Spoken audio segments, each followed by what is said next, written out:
চোখের বদলে চোখ। মার্কিন প্রেসিডেন্ট ডোনাল্ড ট্রাম্পের কড়া হুমকির জবাবে ঠিক এই ভাষাতেই হুঁশিয়ারি দিলেন ইরানের পররাষ্ট্রমন্ত্রী আব্বাস আরাকচি।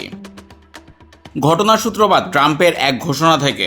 ট্রুথ সোশ্যালে ট্রাম্প স্পষ্ট জানিয়ে দেন, হরমুজ প্রণালীতে ইরান যদি কোনো জাহাজে হামলা চালায় তবে জবাবে তেহরানের বিদ্যুৎ কেন্দ্র আর সেতুগুলোতে সরাসরি বোমাবর্ষণ করবে মার্কিন বাহিনী। কিন্তু ইরানও ছেড়ে দেয়নি।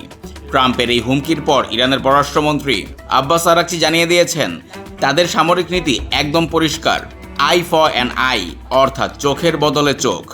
ইরানের কোনো অবকাঠামোতে হামলা হলে তারাও সমান শক্তিতে যুক্তরাষ্ট্রের ওপর পাল্টা আঘাত হানবে, আর যারা এতে যুক্তরাষ্ট্রকে সহায়তা করবে তারাও ছাড় পাবে না। এমনকি ইরানের বিপ্লবীরক্ষী বাহিনী তো বলেই দিয়েছে, ইরানের বিদ্যুৎ বিচ্ছিন্ন করা হলে মধ্যপ্রাচ্যে যুক্তরাষ্ট্রের সহযোগী দেশগুলোর বিদ্যুৎও চিরতরে কেটে দেয়া হবে। এমনিতেই গত 12 দিন ধরে দুপক্ষের পাল্টাপাল্টি হামলায় জর্ডান ও ইরাকে প্রাণ গেছে মার্কিন সেনাদের।